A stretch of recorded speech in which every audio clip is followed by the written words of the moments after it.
લુચ્ચો શિયાળ અને કાગડો. એકવાર એક કાગડાને ક્યાંકથી પૂરીનો એક ટુકડો મળ્યો.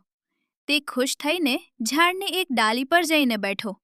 તેને મનમાં થયું, આજે તો મજા પડી ગઈ, શાંતિથી આ પૂરી ખાઈશ. ત્યાં જ ઝાડ નીચેથી એક લુચ્ચું શિયાળ પસાર થયું. તેની નજર કાગડાના મોઢામાં રહેલી પૂરી પર પડી. તેના મોઢામાં પાણી આવી ગયું. તેણે વિચાર્યું કે ગમે તેમ કરીને આ પૂરી મેળવવી જ પડશે. શિયાળ ખૂબ હોશિયાર હતું. તેણે કાગડાના વખાણ કરવાનું શરૂ કર્યું. અરે વાહ કાગડાભાઈ, તમે તો આજે બહુ સુંદર લાગો છો. તમારી પાંખો કેટલી ચમકદાર છે. જો તમે આટલા રૂપાળા હો તો તમારો અવાજ કેટલો મધુર હશે. મને એક ગીત સંભળાવો ને. પોતાના વખાણ સાંભળીને કાગડો ફૂલાઈ ગયો.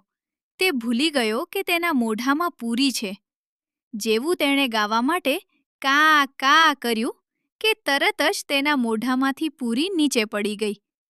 નીચે ઊભેલા શિયાળે તરત જ પૂરી ઝડપી લીધી અને હસતા હસતા ત્યાંથી ભાગી ગયું. બિચારો કાગડો જોતો જ રહી ગયો. બોધ: કોઈના ખોટા વખાણમાં આવી જવું જોઈએ નહીં. હંમેશા સમજી વિચારીને કામ કરવું જોઈએ.